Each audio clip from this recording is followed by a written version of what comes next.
Welcome, everybody, to the first episode of Ready to Diagram, the first basketball podcast about basketball first. I'm Bowser the Bowser, coming from your web browser. With me is my co-host, confidant, and close friend, the bucket filler from Manila, kicking it like Reggie Miller, the Filipino Grigio, the heavenly Evan G. Gilberto. What's up, guys? So what we wanted to do here is way back in the day, I was on a podcast called Bouncing Around, and Bowser was one of the guests, and we had a conversation there that was like we had to cut a lot of it because it was aggressively coachy. Um, but one of the things we decided to do is we were both high school coaches with years of experience, despite this super youthful but very stressed face. Coached, I think now for I'm going on 14 years of coaching high school basketball. So we've been around the game a while. And what we do a lot is have conversations about basketball, about what is and what isn't, this type of play, that type of play. And what we decided to do was, bore you guys with what we text and WhatsApp about. Aggressively coachy. That's what we're going to be. What we're not going to be is discussing fake trades, how LeBron's legacy is impacted by his new podcast with the white Stephen A. Smith, or which team wanted it more. Because frankly, we don't know. We don't know who wanted it more because we can't read minds, but we can read the game and we can share what we read with you. We can talk all about the X's and O's of bucket getting and bucket prevention. Because when it comes to basketball, we're like James Harden on defense, work smarter, not harder. Can't promise we're always going to be smart, but I can promise we'll be aggressively coachy. Yeah. So how this is going to work is each episode will discuss at least one new tactic or, something we find interesting at a trend, anything like that. But to start things off, Bowser is going to introduce something called 4.5 out, which he's done a bunch of Twitter posts already. Yeah, let's just go into it. So, Bowser, what's 4.5 out? 4.5 outs is in a bad name for a good alignment, a good tweak. It sort of combines 4 outs and 5 outs. The most important part is that it has an empty weak side corner. Now, the five man, the center is still in the dunker spot, weak side dunker, weak side low post, wherever he's at. And traditionally in 4 out, there also would be a player in the weak side corner. But this time, the closest teammate to him is going to be a weak side wing. So another way to think about it is sort of like imagine 5 outs, but one of the guys in the corner is pinching into the baseline. And I started labeling that because I didn't know what else to call it. And I haven't found a better name. If you have a better name, anyone watching at home, mom, please let me know because I do not like the name. 4.5 out, 4.5. It's a blend of 4 outs and 5 outs with an empty weak side corner and a center in the weak side dunker spots. So this is the first play I have labeled 4.5 out. Now, if you pause it right around here, you'll notice Aaron Gordon is in the weak side in the right dunker spot. No teammate is in the right corner. Jamal Murray is right wing, Jokic top of key, Michael Porter Jr. left wing, and then KCP has the ball in the left corner. And so it looks a lot like 5 out if Aaron Gordon just slid backwards to the corner. And what you'll notice with like a lot of 4.5 clips is that the player in Aaron Gordon's spot is either the center or it's a guy who can leap and dunk better than he can shoot. Aaron Gordon, Ben Thompson, players like that. The other thing I want to point out before I play the clip, Isaac Okoro, the on-ball defender in the left corner, is forcing KCP baseline. Forcing KCP to his left, to his weekend, and to the baseline. It's supposedly textbook defense, okay? Now, I'm going to play the clip once. KCP goes baseline. Evan Mobley playing center, slides over, protect the rim, and Aaron Gordon gets a little bounce pass dunk before Darius Garland can help the helper. So that's the biggest thing. At 4.5 out, the biggest aspect of it is you have a dunker spot, weak side dunker spot, but no weak side corner. And the biggest advantage of that alignment, it's just a small tweak, but a huge advantage when it comes to helping the helper. So when the center, in this case, Mobley, is going to rotate over to stop the drive, Garland from the weak side elbow is supposed to slide down and help the helper to tag Aaron Gordon. Or not tag him, but sink down to him. And this is the biggest advantage because first off, when he's in the weak side corner and as a traditional four out, A, that rotation down to Gordon is just shorter. So shorter, easier rotation. But perhaps even more important than the distance traveled is the angle Garland is at when he has to go help the helper. Because if you think about if you're a defender in the weak side corner and you're trying to see both ball and man, like you are in the left corner and you can see the left you can see your man from your left peripheral and you can see the ball in the right wing or right corner. When you see both ball and man, you also can see the center, right? Sometimes the helper dude will even pre-rotate into the center because if you imagine Jamal Murray in the weak side, he's in the weak side slot, but if he was the weak side corner, if Garland is guarding the five, Gordon in the corner, or sorry, the dunker, he's also blocking the possible pass to Jamal Murray. It's like you can kind of zone up 2 for 1 just by being in front of Gordon. That pass has to go past Garland, Gordon to get to the corner, right? So A, it's shorter distance. B, it's also a much easier angle in traditional four out versus this 4.5 stuff. Because right now, if you see Garland has his back to Gordon, and he can see both ball and man. Garland is split. He can see Jamal Murray from his left. He can see KCP with the ball in the right corner. But Garland's back is to Gordon. And so what happens, especially with his Gordon, also especially with lob threats, there will be penetration. This defensive center will rotate over, and there'll be a dump off or a lob to the dunker spot before Garland can make that rotation. So that's the biggest advantage so far. But the funny thing is, even if you do those things right, even if Mobley protects the rim and Garland helps the helper and gets Gordon, because you have this empty weak side corner, Jamal Murray has so much room on the weak side slot to find the baseline drift and find an open spot and get a kick out. Because if Garland's helping the helper, the next supposed rotation that's, quote, supposed to happen is the X out. You have Jarrett Allen, who's now around the nail because he's guarded Jokic to the top of the key. He's on the free throw line, and he theoretically is supposed to be the one to rotate over to Jamal Murray in the weak side corner. That's like a 30-foot rotation. I don't know math or geometry, but let's say it's 30 feet or so. And that's just inherently hard to do. I think part of the reason we've had this offensive boom lately is that good offenses are unpredictable. They read and react. But traditionally, good defenses have been very predictable. JJ Redick said it on a recent podcast where he was like, good defense is predictable. And what he was referring to was like when he was a shooting guard for the Clippers and Chris Paul would run a drag screen, JJ Redick's guy is supposed to tag the roller like DeAndre Jordan or whoever and then recover back to Redick shaking up on the wing, right? You always knew where the help was coming from. And so this is a way where it's like, hey, we know what rotations you're going to do. We know Okoro is going to force KCP baseline. We know Mobley's going to rotate over. We know Garland is in charge of stopping a bounce pass or a lob to Gordon. But we also know that he can't do it. Like physically, this is a very, very tough rotation to make. And that is why this started, I think this was 2022, the date of this clip. But ever since then, I've been seeing more and more of this. And then this season, it was like, all right, this is not just a coincidence. It keeps happening. And I was talking to Evin about it, and Evin was like, "Hey, let's go on a podcast and record together." So here we are. What do you think on this? What are your thoughts so far, Evin? So the biggest thing about that is what I will say is defenses have automatics, right? Mm-hmm. Defenses have automatics. And for the longest time, that's what makes a good defense. Defensive automatics are easy to pick apart because good defenses are predictable, as you said. The best example I can think of, probably more universally known, is UVA and the college Mm. game. The traditional ball screen defense was what, a hard hedge, right? And when UVA was the number one seed in that NCAA tournament the year before they won it all, UMBC as a 16th seed picked them apart because their strengths attacked the weaknesses of the traditional hedge coverage. So defensive automatics. To your point, the Jamal Murray, Darius Garland defensive possession thing is, yeah, you're doing everything right. You're taught to see ball you, right? Well, you can't see you, but ball you man, right?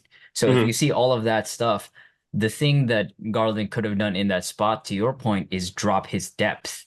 but he's not Mhm. taught to drop his depth because he's doing everything right.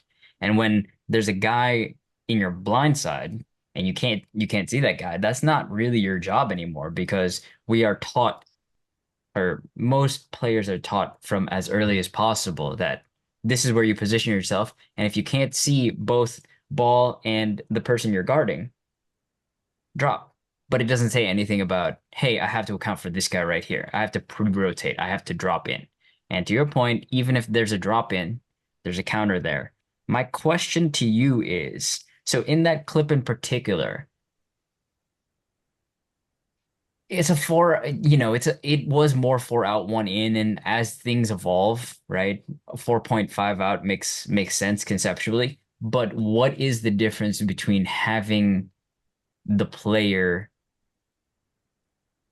as the one in versus the point 0.5 in? What what do you mean by that? So four out, one in, right? That's Yeah. if you call it four out, one in, 4.5 out is your half in, half out, right? I guess, what is the differentiation between somebody who's the one in versus being a half in, just being in the dunker spot? So the differentiation is that in one sense, this is a four out offense, right? Just from a pure descriptive level, you have four perimeter players behind the 3 point line and one inside, right? The, but it's also those four players are not in the four positions in a traditional four out, which is two corners, two slots, right? Sure. The very Yeah. symmetrical square of the offense. The other four players, the four perimeter players, are kind of they're in the spot they would be for five outs. So it's almost like there's two different agendas. We have four players who are in their five out locations and one player who's in his four out location. And the name is it started out of necessity because one of our opponents at the high school level was doing this. And I scouted them. I had never seen this run. I had never seen them run this alignment before. And it was messing with our rotations. It was weird. I didn't know what was going on. It was confusing, but I was also intrigued. Later on, I talked to a coach on that opposing team, and he told me it was a mistake. He told me that their center didn't want to be a center. He wanted to do dribble moves and step back threes in the perimeter. So one thing he would do is he would start in the darker spot or low post, and he would creep out closer and closer to the 3 point line. And then, because of the size of a high school court, he was so close to the corner that none of his teammates wanted to occupy that corner. They would be within arm reach of each other, right? So it was kind of like four players were playing four out, and one player wanted to play five out, or actually vice versa, because the four perimeter players are exactly where they would be in a five out: left corner, left wing, top of key, right wing, right slot, right. And it's sort of just like Aaron Gordon can't decide which one he's going to be in. That's the genesis of the name. I don't like the name. I um, I just want a name that takes as few syllables as possible, is descriptive, and can't be confused with any other terms. So I put 4.5 because it's the middle of a game and I'm just kind of hurrying. And I've looked for it and I have not found a different name. The most descriptive name is four out with an empty weak side corner. But please don't make me have to say that every single time, people. I know, 4.5 might be a little confusing, but at least it's not 12 syllables long.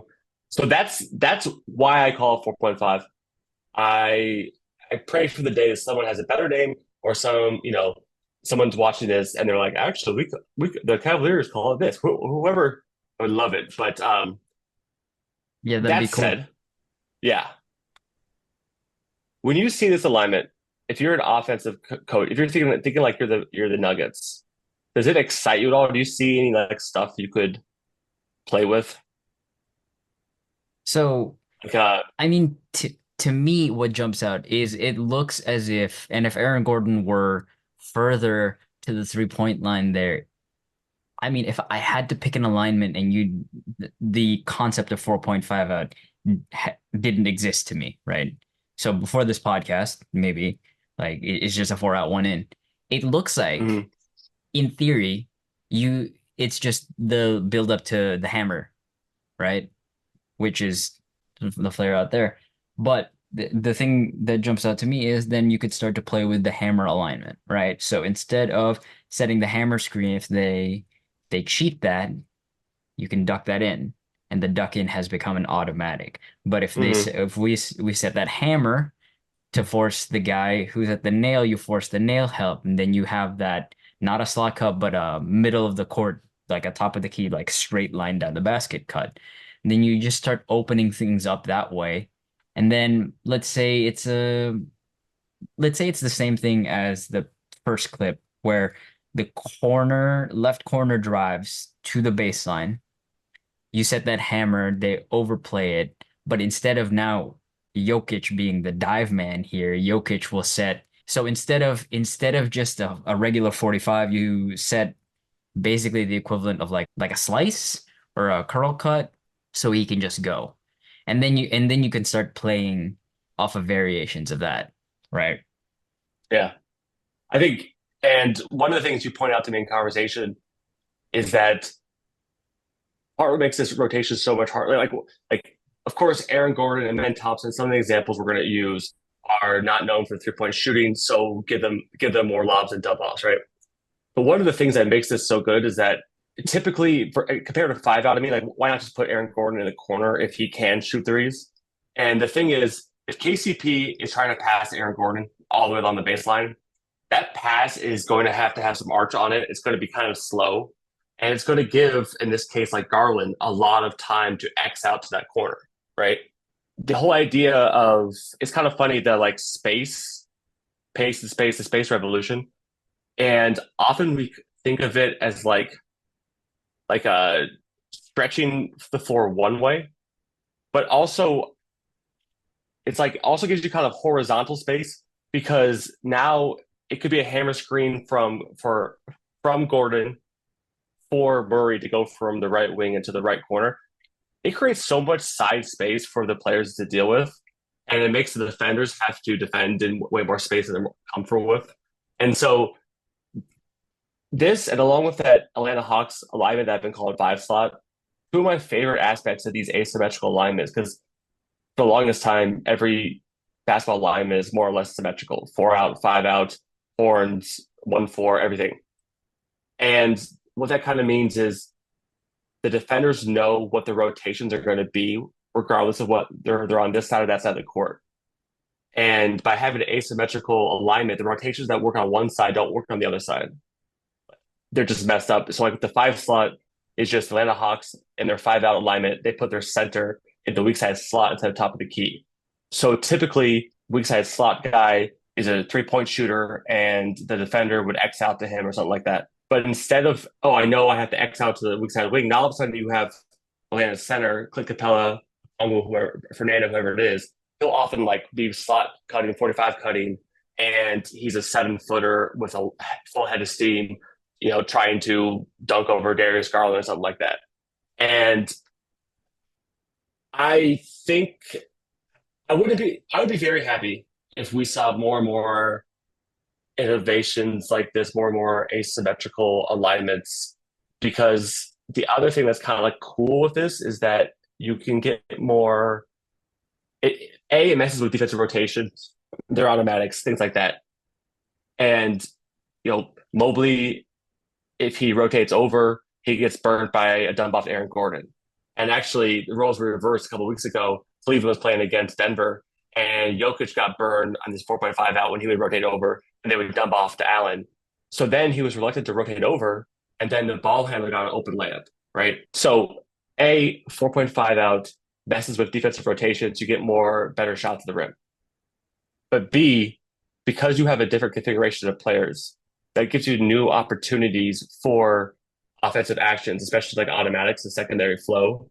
Um, that's you said the hammer screen, and that's the hammer screen is like a flare to the weak side corner. That reminds me of some of the flow actions that I queued up for us.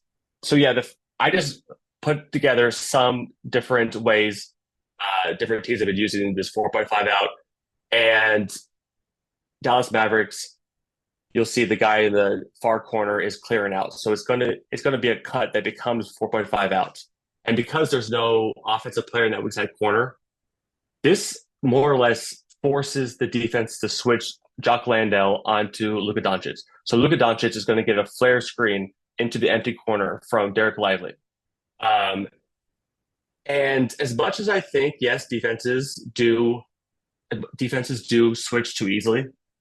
I also think we don't do a good enough job explaining why very smart offenses force a switch, right? It's not as easy as like, well, how would you switch? I just wouldn't switch. Well, they do things like this to make it almost impossible not to switch. So you'll watch Derek Lively come up here and watch Derek Lively set a flare screen for Luka, right? And now at this point, there's nobody in the weak side corner who could like next or rotate over to Luka. That puts Jock Landale on an island against Luka. And because Luka scoring against Jock Landale and ISO isn't enough on its own, he has to bank in a step back three, which the announcer was convinced that this was intentionally a bank. And he said it like 5 times. So, he probably knows better than I do. So flare screens, which in a different direction can look like a hammer screen. But that's like the biggest difference is that all of a sudden flare screens, you see way more of them this year. Like from the Chet Holmgren trailer flare for the OKC Thunder. But Sam Merrill for the Cavs has been killer. He's on this heater. And they use a lot of these flare screens because one of the things is about centers is that this is what Tristan Thompson, his defender is not going to be hugging Tristan Thompson 19 feet from the basket, right? He has to drop, protect the rim. Like that's what you're designed to do. Because traditionally, even if you have this type of flare screen, you would have another defender in that weak side corner. But now you don't. So now you have a flare screen for Sam Merrill, who's like shooting 90% on threes, more or less, might be slightly lower. And if the guy is more of a ball handler than an off-screen shooter like Jalen Green, here's the Houston Rockets using, instead of a flare, it's more like a step up, like a ball screen for Jalen Green to drive towards the empty corner.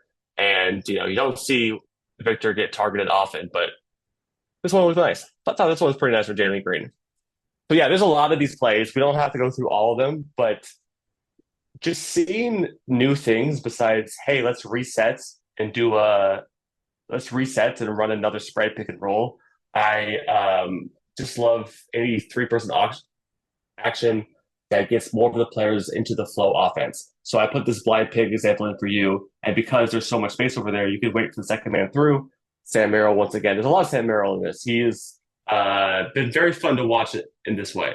And if you look at it, so right there was just after they run this, they get the defensive rotation. But what happens next is they basically just run a shake pick and roll. So a shake pick and roll is a spread pick and roll, kind of exactly like this, but Donovan Mitchell in his far corner is going to shake or lift up from the corner into the wing. That makes it harder for his defender to tag the roller. Damian Jones, I think it is here. That's the play I was referring to, JJ Redick and predictable defense and Chris Paul earlier. But also a shake pick and roll is essentially the same configuration of players as 4.5 outs, right? There's empty weak side corner and you have a guy. So look at it right now.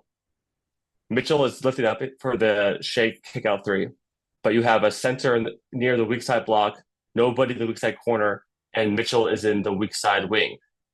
This is the reason that shake pick and roll work, and shake pick and roll has worked. I mean, you would know as far back as I can remember, basically, at least since I was watching basketball as an adult.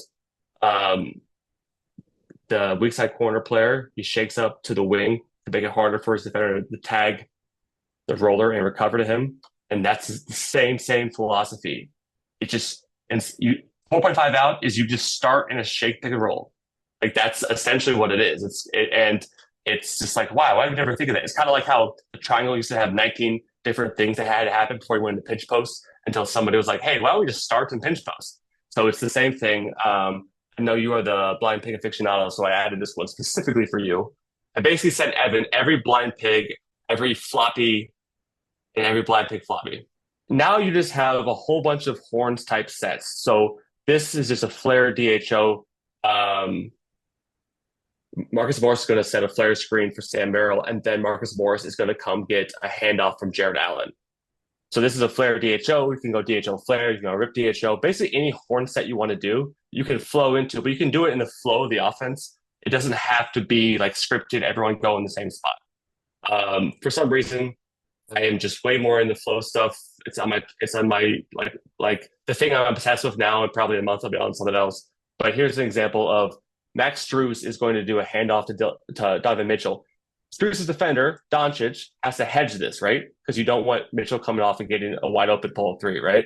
But because he's hedging this, he's susceptible. His man, Strus, is going to be more open off this flare screen for Jared Allen, and Jared Allen makes a three. Yeah. The reason Bowser sends me clips for floppy blind pig is because I coach for the most part like a hybrid with some triangle concepts, and I know everybody has that now, but I started doing this stuff before Steve Kerr got in the league, so like obviously I'm a genius. I heard he got it from you. Have no That's the rumor. have no film to prove it, so there's that. But no, the reason for it is the reason I teach triangle principles and hybrid aspects of it is similar to this stuff. Is there are automatics for the offense like there are the defense, and you teach the players to read the defense as opposed to just rote sets, right? So 4.5 out is very similar to the Princeton aspect of like what is chin action, right? It's a dribble handoff on one side and an exchange of forwards on the other side. Pass from slot to slot, and then the passer who received the DHO and then passed it across gets the back screen at the slot and then goes to the basket. A cleared out side because everybody's lifted. So that itself, probably once upon a time, the high post offense probably initiated, but like we don't know necessarily know the There's no history. film to prove that either. Right. So that itself is an innovation and probably at the time, maybe was regarded as a more irregular alignment. So as we go forward with offense, the more asymmetrical the alignments, right? And I could talk so much more about this, and maybe we'll get into it in a different episode. But what I love to do is attack the defense by changing where people are supposed to be, specifically at the high school level with regard to a zone. A 2-3, a 3-2, a 1-3-1. It's easy to bunch up your spacing, and spacing you would probably never do against a man, but by having to make the defense decide, right? That's the biggest thing. I think you and I talk about this on the regular is what's the best thing you can do as an offensive player? It's to make a defense think, right? So, and a little bit too is running man sets against the zone, so we don't have to spend time working on different zone offense sets. We can just use man and just teach screening players, not spaces, and then attacking those spaces. I don't want this is the aggressively coachy stuff we can talk about. But what I wanted to do is throw it back to you to say, like, are there any defensive tweaks you can see as the league continues to watch these clips? They can start to load up, they can start to prep a game plan for 4.5 slot. As JJ Redick would say, it used to be that good defense is predictable. And I think that's why we've been one of the reasons, among many others, why we've had like such an offensive boom that keeps going up and up and up every year. And it's just because if you know what to predict from the defense, it's easier to scheme ways to stop it. Like a lot of the traditional doxic or orthodoxic defensive rotations are based on the premise that very few or zero players can be dribbling baseline and make a skip pass to the far weak side wing, right? Like that's the player they leave open. You tag them, you do everything else, but you leave that player open. At least traditionally you would. And I remember it was like 2 years ago, Jackson Hayes was driving baseline and made a skip pass from the right baseline to the left wing. And I was like, all right, guys, if our premise is based on the fact that nobody can really make this pass and Jackson Hayes can make this pass, no offense, Jackson Hayes, just that like he's a power forward. This is like if that means if he can make it, that means 4 or 5 guys on the court can make it. All of a sudden, we got to rethink what's the orthodox. Okay, so if you look at this alignment back to the original one, the defense is quote good, and it's also predictable. Isaac Core is forcing baseline, and the first thing I would do differently is I don't know if these would stop it. I just would consider these as a coach's staff.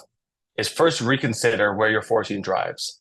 Now, instead of having a Koro face baseline, where if he gets past a Koro, you have basically a 2-1-1. You have KCP and Gordon against Evan Mobley. Instead of forcing baseline and forcing the weak hand, force him into the gap defender over here by Karis LeVert, all right? And you could do a pill switch with the gap defender potentially, right? So if KCP is driving to his inside instead of toward the outside, but if he's driving the other direction he is now, Levert could theoretically switch onto him, and then Okoro could peel off of KCP and on Michael Porter Jr. on the strong side wing. All right. Not ideal, Michael Porter Jr. can shoot, but that's just one option. The other type of peel switching I would do is instead of having Okoro and Levert peel switch if KCP goes middle, if KCP goes baseline, I would tell Okoro and Mobley, I would tell the two relevant defenders to assume you have no help. Play 2-on-2 the same way sometimes in like pick and roll coverages are 2-on-2. Okay. So you can do a gap peel switch, which is like Levert and a Coral will peel switch with KCP driving toward the middle, driving towards Levert. Or you could do a Okoro and Mobley peel switch where Mobley comes over to stop KCP's drive and Okoro peels off and switches on to Gordon, right? So basically Coral gets to Gordon instead of having Garland get to Gordon. Now in this specific play, I actually think it's a case of Mobley maybe overhelping. This is from last season, I believe. I think it might be him overhelping, but it's not about stopping this particular play. If this was the only time I saw offenses score off this, I definitely would not have brought it up to Evan. And so I would say either force toward the gap defenders because one of the downsides of this 4.5 out thing is that the four players on the perimeter have smaller gaps in between them than they would in traditional 4 out. So use that to your advantage, even though it breaks the orthodox of forcing no middle, or pill switch with the center X with the Mobley in this case and the on-ball defender, or tell Mobley to play it like drop coverage, right? Just know that he is not going to have a tagger or a rotator to get Aaron Gordon, and you got to play a 2-on-2 just the same way you would, a pick and roll versus drop coverage.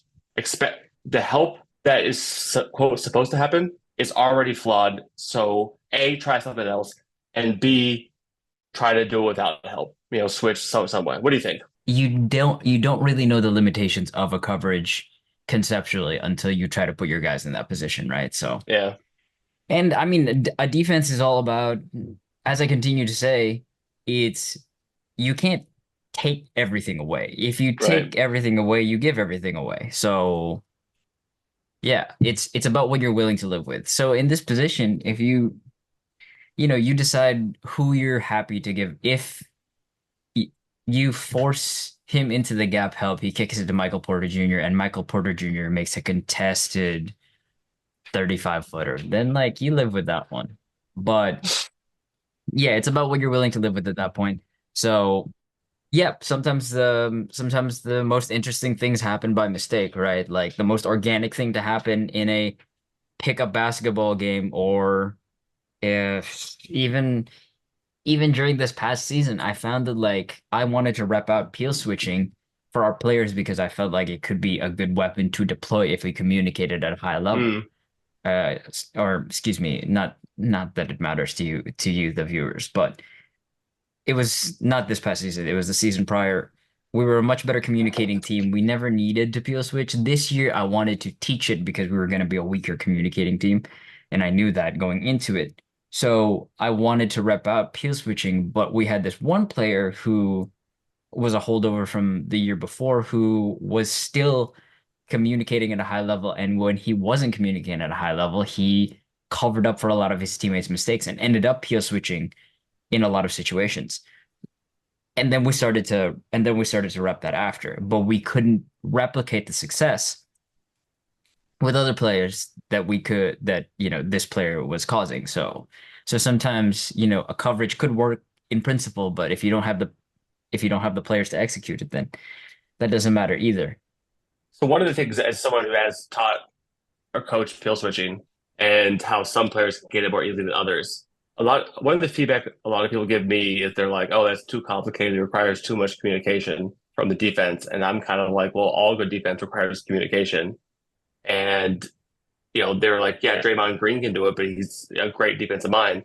And then Oklahoma City Thunder, the youngest team of all time, was pulling off way more pill switching than the Golden State Warriors championship team that got me infatuated with the concept in the first place.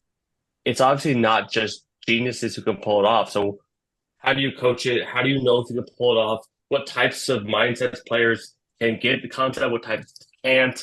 How is the youngest NBA team able to pull off something that a lot of NBA fans are skeptical that anyone without Draymond Green on their team can pull off? Right.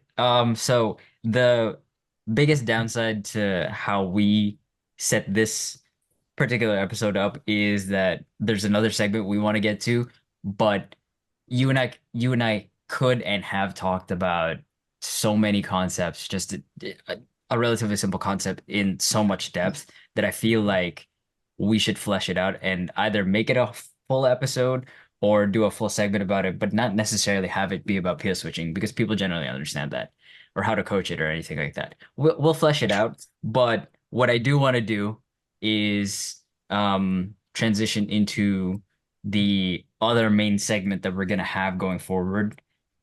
Do you want to introduce what the segment is? Do you want to do it? No, no, you Let's do have it. you do this You one. got it. Okay. Okay. So now watch this drive is going to be Bowser likes it because if you get the reference, you get the reference. Cool. But we are going to what we love to do is break clips down to the most like minute of details, right? So what we're gonna do is going forward, this is gonna be one of our our mainstays. We send each other clips all the time. What we're gonna do is we're going to watch one clip from each of us, and we're going to dissect just about what makes it special. So I believe your segment is the first. Your clip is the first one up. All right. So I'm gonna play this one time through and then play it back and kind of break it down. It's a silent out of bounds play with a weak side pin down that rolls into like a Rip DHO. Now, this is the Sam Merrill episode apparently, but to break this down, like a lot of teams, zipper slide out of bounds with a wide pin on the weak side. So Jarrett Allen is going to set a pin down for Sam Merrill. Now you'll notice that Sam Merrill's defender is top blocking him. He is denying Merrill from using Allen's screen, and he's forcing Merrill to cut to the basket, which you do for a lot of good shooters like Sam Merrill. This is typical, but this is where it gets interesting because they have automatic locked and loaded in case this happens. So instead of just flowing into a spread pick and roll as teams did 3 years ago 100 times a game, this flows into a rip DHO. And what you'll notice is that LeVert, the ball handler, is going to feed Jarrett Allen, and then Sam Merrill's going to set like a rip or a flare, doesn't really matter, for Caris LeVert. Then Sam Merrill's going to come around and get the handoff from Jarrett Allen. Okay. And what I like about this is that I like any play that capitalizes on the way they defend the primary action. Basically, defending the primary action this way makes you more susceptible for what's going to happen next. So because Merrill's defender is top blocking him, he's already trailing. He's already like a foot or two behind. And now Sam Merrill's almost going to use Rudy Gobert as like a screener. So his defender has to go around Rudy Gobert. So now he's going to be trailing even more. And if you look at like right here, he's already a couple of feet behind.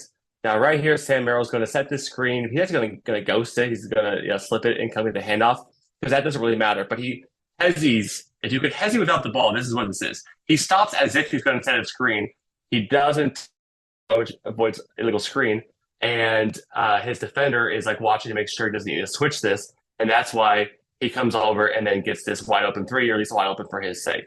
So I like this play. I was saying earlier, for some reason, I'm on this like secondary flow offense action trend. And, just seeing people run pick and roll or ISO, when things don't go well, it's like, all right, just give it to one guy. He's going to post up or pick and roll or ISO. What I've wanted like last 3 years, and I'm starting to see more of it, is more unscripted flow actions that involve three or more people. because there's so many different things that they could do in this. Like first off, this is a lot of stuff. They do these type of things so often that I don't think this one was scripted. I don't think it was like, hey, here's a white pin. If you top locks, then go here, then do this. It might be, I don't know.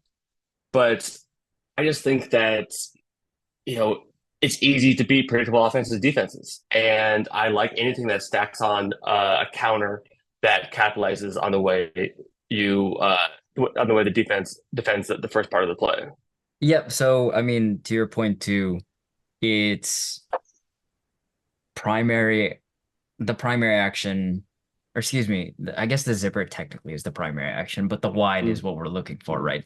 The primary action flows into secondary based on how the defense is playing you is like I just love the general concept of that because I think the Sacramento Kings run a great wrinkle out of the wide pin action where they whether it's a curl or a reject or a forced reject, they have the guy, the shooter, in this case Sam Merrill, go set a flex screen, and then you can play flex out Mm. of that. Right. That's a great way to get into that action. What I did this past season was we had a motion week type set, and if this is of interest to the audience, I can go into how my version of I sped up the motion week and made every cut like a live cut instead of the slow developing like soft shallow cut through. But I would say if we let me get my board out here real I mean, quick. Steve Kerr's probably So watching for more innovations. so so basically what it is, and I'll diagram it so that it's not as clunky with the glare on the screen. But so I positioned, and again, I can get more into depth here with the full motion week stuff. But let's say we got the four right here. Our best shooter is in the spot right here, right? Our one is bringing it down, and then our three is the pinch, right? So the regular motion week is a swing that way, and then I can do that another time. But one of the reads I did is we just had this guy go. We called it Mm. away because it's a very Mm. simple screen You away, go away from the ball. and Yeah. we curl it right, or depending on how the defense plays it, right? So it's a wide pin.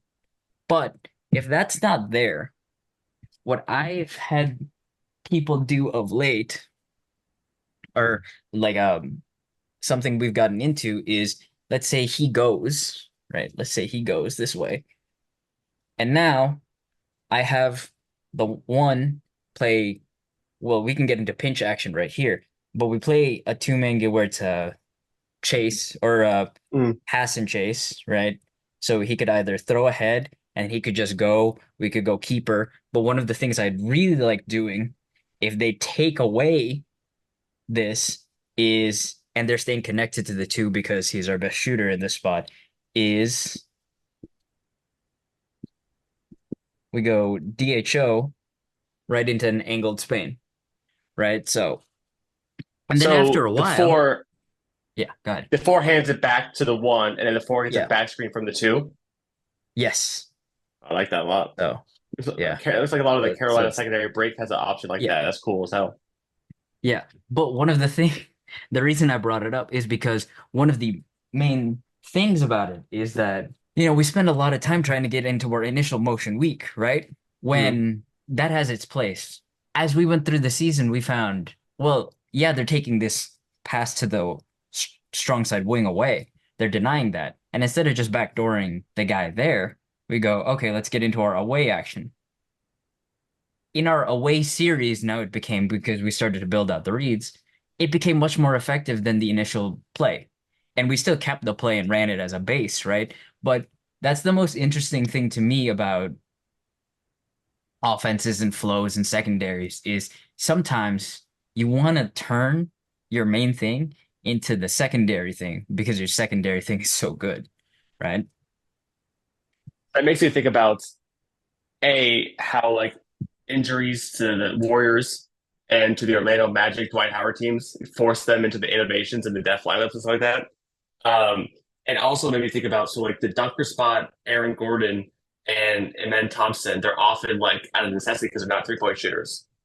But it's possible that, this is a more effective alignment even if they can shoot.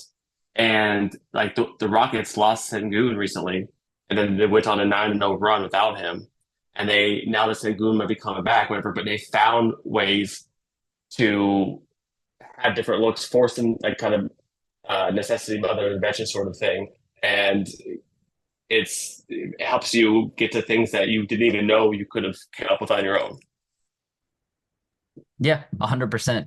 And then my play was just going to be a quick hit. Jokic and KCP are going to set a stagger screen. Look like they're going to set a stagger screen for Aaron Gordon in the corner. Aaron Gordon being guarded by Zion. What's going to end up happening is Jokic actually isn't going to set the first of the two staggers. KCP actually screens Jonas Valanciunas, so Jokic can go set a screen on Herb Jones, the ball handler defender, right? So we call that a RAM, a screen for the ball screener. Real quick, if there's anything here that we talked about today that you need an explainer on, Bowser to Bowser has a great resource called the Basketball Action Dictionary that I know for a fact that like a number of high level coaches have seen, read, and looked into. So there's that. But You looked also, at this? I've asked At around. least I've one asked high around. level coach. I'm talking to him right now. Yeah, so the Basketball Action Dictionary, but also the most important thing is you understand the concept, not the term. Terms are hundred different terms for 100 different things, right? Or 100 things that are the same. So don't worry about the terminology, as our good friend Joe Hulbert talks about, right? It's not about what it's called, it's about knowing why it works. So here, Jokic sets a ball screen, and then Aaron Gordon sets this exit screen for KCP to, well, exit to the corner. It's basically a corner pin in, right? So now Jamal Murray is attacking Jonas Valanciunas in a deep drop. Whether or not he would have been in a drop is irrelevant because the ram action forced him into a deep drop. Jokic is sort of wide rolling out, and you can see CJ McCollum pointing and telling Zion to Mm. take his guy because Jamal Murray is attacking on the left side, and a kick out to the corner would be like one of the easier plays, I guess, right? So as this play unfolds, you have CJ stopping the drive, which is what he's supposed to do, and then Jamal Murray is in the toughest spot possible. Jonas Valanciunas is right there. Jokic is at the elbow, which is fine. Like you give up that shot, right? But Herb Jones jumps with him, and Zion has Aaron Gordon and KCP contained. Jamal Murray, with his immense hang time, is able to hang, get it to Jokic, and the play looks like, okay, we've contained everything because Murray lands, Herb Jones lands. CJ is where he's supposed to be at. Zion is effectively zoning up Aaron Gordon and KCP by having them both within arm's length, right? So everything is contained. Jokic, with his incredible deceptiveness, right? What I see here is he's looking at Jamal Murray, so Herb Jones has to find him, and that pulls Herb Jones away from the rim. Mm. CJ McCollum, who had previously asked for a switch, does not end up switching onto Aaron Gordon. Aaron Gordon gets a dunk. So It's your man, CJ. I'm I'm trying, Jennifer. He he died on I'm that trying, play. Jennifer. So I don't think you're trying. CJ, I yeah. mean, no offense. You're obviously, great NBA player. One thing I want to point out is that CJ is kind of forced to do this to protect the rim, stay home, because Ingram on the weak side of the play, if he tags Jokic, they purposely put Michael Porter Jr. in that corner to make Ingram not want to tag Jokic. So because Ingram doesn't want to tag Jokic, McCollum takes more responsibility. He stays home. Theoretically, that could be one reason they did it. It could just be coincidence. But he stays home, and this exit screen it's KCP is not open. It looks like just a post up from Jokic on Jonas, like from whatever this is, 12 feet away. It's Jokic, so obviously there's an advantage, but it's not. It almost surprised me that CJ just quit. He quit trying. Yeah. Um, and hopefully, yeah, that's one of those plays where like I always hate this side of me, the coach side of me, where you see something like this and you get more mad at the mistake than happy at the cleverness that it took to capitalize on that mistake. Yeah, just the story of Bobby Knight yelling at Michael Jordan for not setting screens during the Olympics at halftime because they're up by 40 points and he needed something to yell about. Um, Sure. it's just all coaches. And so CJ, once again, why does he lose Gordon? You could see him actually. I didn't see this. I didn't notice this, but just now, CJ actually is looking around for Gordon when Gordon's cutting behind him. Gordon, great cutter. They always tell the players is when your defender turns his back to you, that's when you go. And if he had gone sooner, CJ would have seen him. But instead, he waited for that second. And speaking of cutting, shout out to Jamal Murray for cutting all the way through to give room for Gordon and take Right. Herb Jones away from the play because even though you're not getting the basket, your team still is. So Yeah, that's no such assist. thing as halfway cuts. Yeah, cut all the Right. way. But that's also it keys into our earlier point of a defense is taught you see both, and if you can't see both, you drop your depth, right? But in Mm. this situation, it's super difficult because there are so many forces at play. But Because it was a Jokic. great, yeah, yeah, Jokic is the ultimate force at play, right? So everything went right for the Pelicans going into CJ just not being able to see Aaron Gordon for that one split second. And sometimes that's all it takes. That's all basketball comes down to sometimes. So, as a coach, I can't be that mad at the process. It's just you have to have a level of engagement.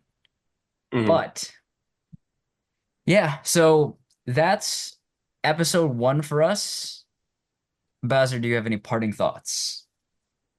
I hope it was aggressively coaching enough for our listeners' enjoyments. I promise even more aggressive Sure. Yeah. coachiness. The Bobby Knight in you has to come out at some point, right? Yeah, but our socials will be linked in the description below. As always, if you have any questions, comments, or concerns, I guess, hit us up or respond in the comments. As always, this is more of a visual medium because of the diagrams and the clips and stuff, but hopefully you can get some level of enjoyment out of this when we figure out the audio aspect as well. So yeah, also big shout out to Caitlin Cooper who gave us many great notes about our test episode. Just want to throw that out there. But yeah, we'll catch you. This is intended to be a weekly. Weekly has an asterisk in the footnotes. It's when we can manage it, but you'll see us a bunch of times as we go But we forward. have And if you something to have say. yeah. And if you have topics you'd like us to hit on, let us know. Sounds great. Adios. Thank you, Evan.